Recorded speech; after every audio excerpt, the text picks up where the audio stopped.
Our final speaker is Bernadette Atuahene. Bernadette has a JD from Yale Law School, an MPA from Harvard University Kennedy School, and a BA from UCLA. She was graduated magna cum laude. Professor Atuahene has a varied experience in the fields of law and international development. During law school, she worked as legal consultant for the World Bank and as a human rights investigator for the Center of Economic and Social Rights. There, she received an Amnesty International Patrick Stewart Human Rights Award for her work with human rights organizations throughout South America. Professor Atuahene has served as a judicial clerk at the Constitutional Court of South Africa as a Fulbright scholar. There, she worked with Justices Mandela and Noble. She then practiced as an associate at Clearly, Gottlieb, Steen, and Hamilton in New York, where she focused on sovereign debt and real estate transactions. Professor Atuahene is a professor at IIT Chicago-Kent, where she teaches law, policy and international development, property, trust and estates, and international business transactions. She's also a research professor at the American Bar Foundation. She's been awarded the Council on Foreign Relations International Affairs Fellowship and worked with the South African Director General of Land Affairs and his staff. Her most recent book is titled We Want What's Ours, Learning from South Africa's Land Restitution Program. Professor Atuahene has been awarded the Law and Public Affairs Fellowship at Princeton University and a National Science Foundation grant for her new book project about squatting in Detroit. Please help me welcome Professor Atuahene.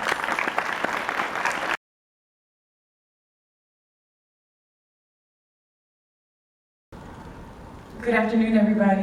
Good afternoon. I am so excited to be here. What I'm going to do is I'm going to do this presentation in two parts. So my goal is by the time I leave this podium, every single individual in this room is going to understand what I mean when I say unconstitutional property tax assessments. That's my goal. And I'm proceeding in two parts. The first part is our nonprofit, which is called Documentaries to Inspire Social Change, created a 3-minute short video. In the simplest terms, it explains what the issues are in terms of these unconstitutional property tax assessments. So I'm going to start by playing that short 3-minute video. And then after that, I'm going to get a little more complicated. I'm going to actually show you the data from the study that we actually did on unconstitutional assessments. So the point is, if it gets a little too complicated for you with all the numbers that I'm about to review, don't worry, because if you get this video, then you get the big picture, all right? So let's first start with the video. In 2015, the Wayne County Treasurer foreclosed upon approximately 1 in 4 Detroit properties for non-payment of property taxes. Once the properties were foreclosed, many were left vacant. Many were vandalized and stripped of everything about them. These derelict properties lowered property values and caused anyone who could get out to flee. The property tax foreclosure crisis in Detroit has wiped out entire neighborhoods of Detroit's most vulnerable residents. Poor and working class Black families have borne the brunt of this crisis, and it should not have happened. According to the Michigan Constitution, no property should be assessed at more than 50% of its market value. It turns out, the city government systematically inflated the property tax assessments of homes in Detroit beyond this legal limit. In fact, between 2009 and 2015, 55 to 85% of Detroit properties were unconstitutionally assessed each year. This led to illegally inflated taxes on those properties. Why? Because in 2008, home values in Detroit plummeted as a result of the Great Recession. But instead of reducing property tax assessments to match the lower value of homes, the government robotically copied the previous rates, making only minor adjustments. It was no surprise that residents weren't able to pay. And here's the kicker. Many families were not supposed to be paying property taxes in the first place because they qualified for the Michigan poverty tax exemption. But Detroit didn't publicize this. It made the application process so difficult that it was nearly impossible to complete. So when we look at the decimation that unconstitutional property tax assessments have left behind, who is to blame? Working and poor people who are struggling to provide a home for their families? Or the government, who systematically and illegally inflated the assessed values of homes to increase their property tax revenue, then seized homes from families when they could not afford to pay? Join our fight to end unconstitutional tax foreclosures in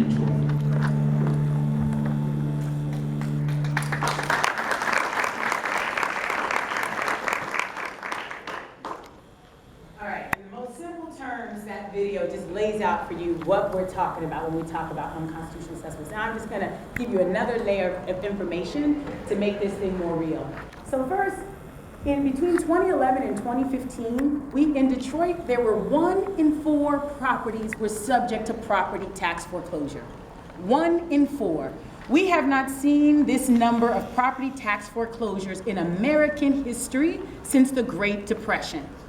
Unprecedented. So the real question is, well, what in the hell is going on here in Detroit? Why in the world are there this record number of property tax foreclosures? And when we talk about property tax foreclosure, because the mortgage foreclosure hit Detroit as well, but this 1 in 4 is just property tax foreclosure. So what in the world is going on? So in the study I'm doing, part of it I had to interview various government officials, and Dave Szymanski, who was the former Wayne County Deputy Treasurer, he's one of the people I interviewed, and I asked him what was going on. He told me that, when people had the choice between paying their taxes and buying a purse, they decided to buy the purse, right? And these are the types of narratives that blame the poor that you hear over and over again from government officials, right? And this is nothing new. It's not just in the area of property tax assessments that we get these blaming the poor narratives. It's consistently in all kinds of areas. But what I'm trying to do with my study is really get to the core of what's going on. And when you get to the core of what's going on, you find that it's not about blaming the poor and people buying purses. It's about structural injustice. Okay? And so what's actually happening is people in Detroit are being charged illegally high property taxes that, of course, they cannot afford to pay. And then their houses are being taken from them. And when I say illegal, I actually need to clean up my language because it's illegal to jaywalk. What's happening here is unconstitutional. That's right. One level above, all right? So what am I talking about? The Michigan State Constitution says that no property should be assessed at more than 50% of its market value, right? And that state constitutional provision is backed up by a provision 211.27A1 of the legislature, and it's backed up by case law. There's no doubt that properties are not to be assessed at more than 50% of its value. But I want to make sure everyone in the room understands what property tax assessments are. So this is how your property tax is calculated. How your property tax is calculated is you have your assessed value, and when I say minus qualifying exemptions, meaning veterans get a discount, seniors, right? And then that's multiplied by the property tax rate. So what we know is that Detroit has one of the highest property tax rates in the state of Michigan, and one of the 5 highest property tax rates in the United States. So that second number, the property tax rate, is already high, right? But that's legal. They did that. So now, what we're talking about when I say unconstitutional assessments, that first number, the assessed value, is not supposed to be more than 50% of the property's value. And as Sonia so beautifully illustrated in her situation, her house was overvalued, and then she ends up with this huge tax bill that she can't pay. But a primary part of that is because the taxes they were charging her were not based on the true value of her home. Okay? You guys follow me? So the key is, why is this happening? So there's all kinds of theories as to why this is happening. I'm a professor, so I have to only go with what I have evidence to prove. And the evidence suggests that what's really happening is, is bureaucratic incapacity. So you look at this, in 2008, look at that. These are median home prices in Detroit. The home values in Detroit plummeted. They went down precipitously, quickly, deeply, right? And what happened, as the cartoon tried to illustrate, is that Detroit, the assessor, didn't make the change. But why did the assessor not make the change? A large reason why is because there was a report. The government did a report on the assessment office itself, the Auditor General. And what the Auditor General found is that the state of Michigan requires that per X number of parcels, you have to have X number of assessors. And the Auditor General report says that Detroit had less than 50% of the amount of assessors that it was supposed to have. So they did not even have the resources to do the job that they were legally required to do, because they were being underfunded. You understand what I'm saying? Understaffed. And so we have a situation where Detroiters are systematically paying more than they should in property taxes. So now, if you guys are scared of numbers, I'm going to lead you through this, but I do want you to see these numbers, but I'm going to give you the summary. All right, so what I did in the study we did is something called an assessment ratio study. And simply said, it's supposed to be assessed value divided by the sales price, right? And it's supposed to equal 0.5. Why? Because the Constitution says that people are not supposed to be taxed at more than 50% of the property's market value. So the number you're looking for, these numbers I'm about to show you, is 0.5. Anything above 0.5 is unconstitutional. Watch this. So let me just guide you through this. I know it's a lot, but look at this row I'm highlighting here. This is the percentage of properties in each of those years that were being unconstitutionally assessed. Look at in 2009. 65.5% of properties were being assessed in violation of the state constitution, all the way down, 2014 you had 83.2% of properties being assessed in violation of the state constitution. So the takeaway point from this is I need you to understand that this is where we're getting the number. That between 2009 and 2015, anywhere between 55 and 85% of homes in Detroit were being assessed in violation of the state constitution. Meaning that the property taxes that people were paying were illegally inflated. So people weren't buying purses, right?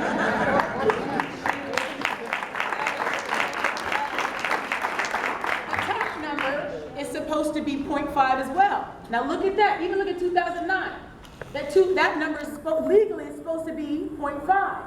2.72 is 5.4 times the constitutional limit. That's the amount over. In 2010, it was 7.3 times the constitutional limit. Do you understand what I'm saying? This is severe unconstitutionality happening here in Detroit. So that's the first story. So these numbers, again, the point I want you to take away from this is between 55 and 85% of properties were being unconstitutionally assessed in Detroit. Now the second point breaks my heart the most. Because then as a researcher, we wanted to know, all right, who is paying these taxes? So we broke the data up into what we call 5 quintiles, right? So the best way to understand, so in quintile 1, the average sale price is about $4,400, all the way up to the highest value quintile, where the average sale price is about $76,600. You get it? So it's trying to see when you break it up into blocks of prices of homes, how do these unconstitutional assessments look? And look at this. My God. In quintile 1 and 2, meaning homes valued at about less than $10,000, over 95% of those homes are being unconstitutionally assessed. Oh, so the very people who don't have the money to pay these illegally inflated property taxes are the very same people who are being hit the hardest by these unconstitutional properties. Over 95% of people whose homes are valued less than $10,000 are being unconstitutionally assessed. But look at what breaks my heart the most. Look at the other side of the chart, quintile 5. Homes worth about $76,000. Look at that. Only about 16% of those homes are being unconstitutionally assessed. Okay? So, so if none of these numbers make sense to you, all I want you to understand is that the burden of these unconstitutional assessments is being borne by the people who own the lowest valued homes, who are the people who are probably the poorest homeowners, the people who can least afford to be unconstitutionally assessed. So those numbers make no sense. Understand what I just said, and you'll understand why my heart is broken by all of this. So what are we doing here? When you come across, when you do so I did a study. I'm a professor. I'm a law professor. I'm a law professor from Chicago, but I'll be right here at Wayne State all of next year. So I'm moving to Detroit. Super excited.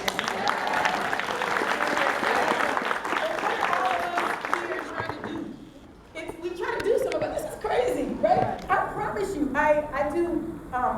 My specialty is stolen land from people in the African diaspora. My last book was about stolen land in South Africa. I'm now working in Detroit, which is part of the African diaspora. Johannesburg is 80% black. Detroit is 80% black. Make sure to make these connections. I'm also working in Colombia with Afro descendants there. My specialty is about people stealing land from black folks.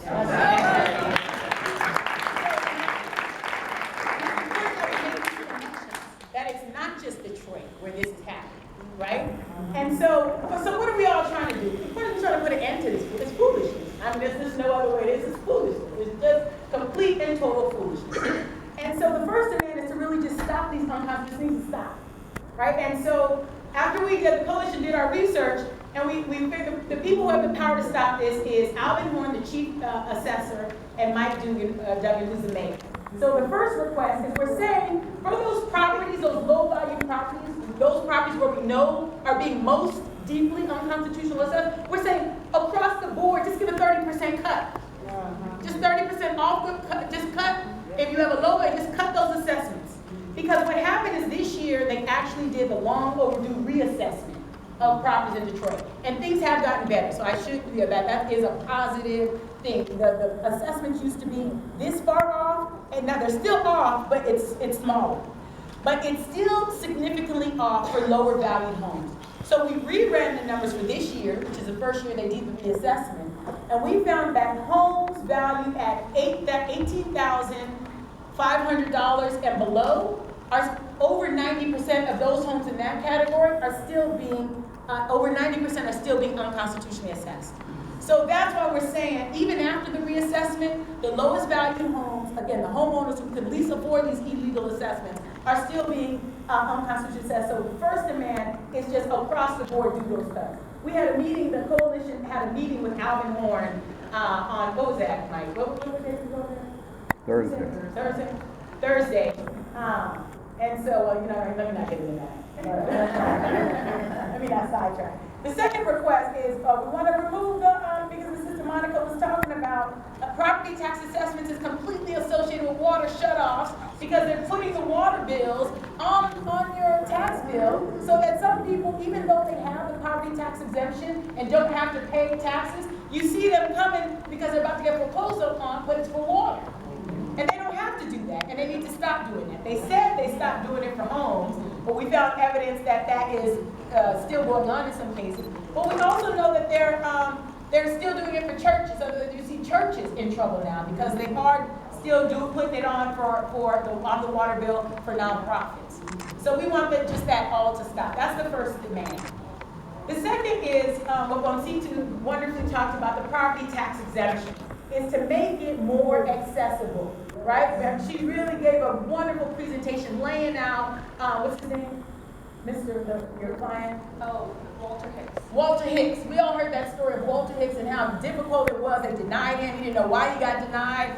And so we're saying make it more accessible and provide relief both forward-looking and backward-looking. We actually had a wonderful meeting with Willie Dodwell, the coalition, on Thursday, and it looks like we're making some progress there, but we'll report back out on that. But that's our second demand. The next demand, that's the second part of the first demand. The second demand is on these properties, we need to stop these properties that are about to be foreclosed on real soon. We need to stop that. Put a stop until we can make sure that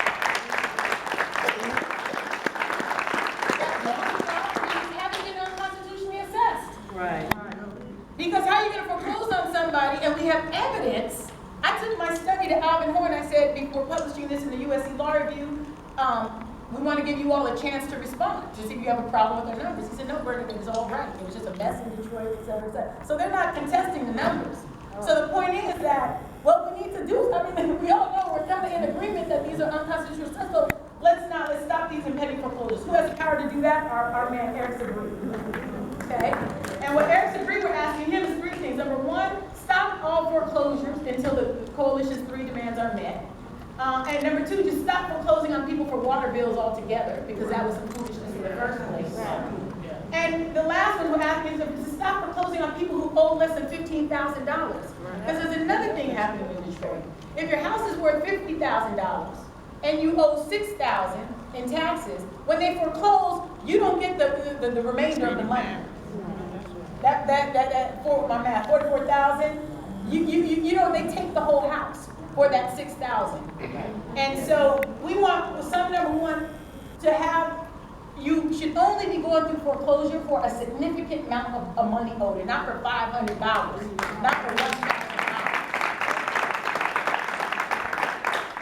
And the other thing is those of you who've gone through, or many of you in here are presently going through tax foreclosure, and you know you tried to get in the Step Forward program, and you know it's some nonsense. It's just a complete and total nonsense. You know, extra rules.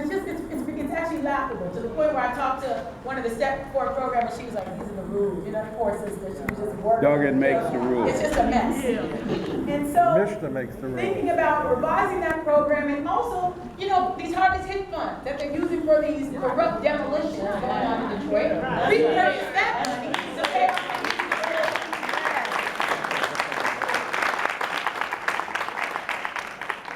Now, the third and final demand is some of you are in the midst of being foreclosed on, and we want to put a stop to that. But what about the people who've already been foreclosed on in the room? You guys are part of this coalition. You guys are part of this fight. So we got to do something for you as well. And actually, that's what today is all about. The second half of this program is all about you all, right? So that's what the People's Force, that's what we're here to do. So after I shut my mouth, we're about to all, you guys, on your name tags, you received a room number. We have 8 different facilitators, 8 different rooms. We're gonna break up into 8 rooms. So, and what we're gonna do in those rooms is basically talk about what needs to be done. For those people who already lost their homes, what are some solutions? Because what the coalition didn't want to do is come on from on high and say, this is what we think needs to happen, right? What we need to do is put those people who've been dispossessed in the driver's seat and allow you all to determine what kinds of options, compensatory options you want, what kind of reparations you want for this. And so that's what we're doing today. That's why we have these small groups, because a lot of times in a big room like this, you know, some people are shy, some voices get overheard, some voices don't get heard. And so we're breaking up into 8 rooms where we can record what you're saying, listen to what you're saying, hear your stories, and come up with some solutions. Based on what you all tell us today, we're going to aggregate that information, and that's what the coalition is going to fight for. We have 2 conversation starters. One potential thing we'll throw out there, and again, we'll see what happens in the conversation today, is the land bank owns from 32 to 33,000 vacant residential properties. So, I mean, you got all these houses that were you got because of the unconstitutional assessment, so we're going to give them back. Right.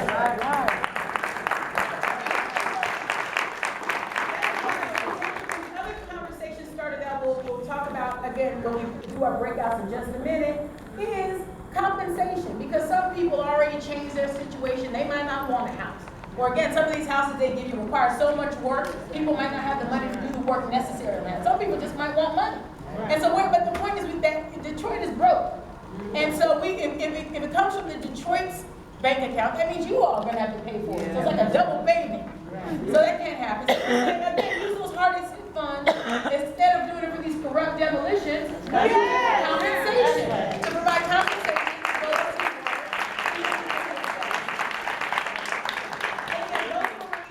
That's where we're going to start, but you all can get more ideas. Say, I don't like that one, I like this one, right? We're going to enter into a conversation about what you guys think should happen.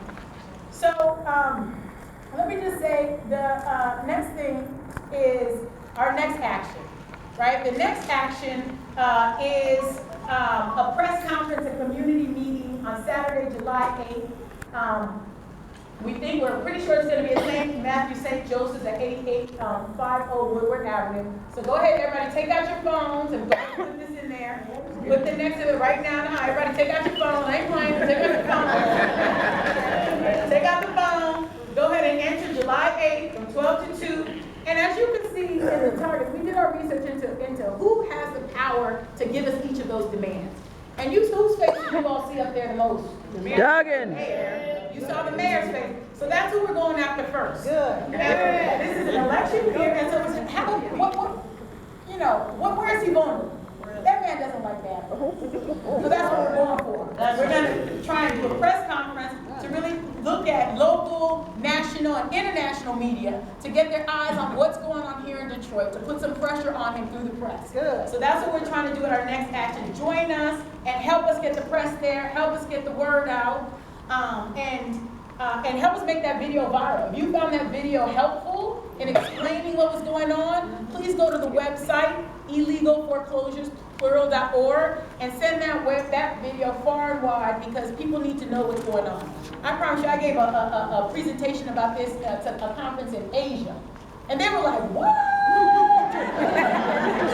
It's crazy. People in Asia are upset, right? Imagine what Detroiters are this is happening to them. People around the world, when they hear this story about these unconstitutional assessments, they get upset.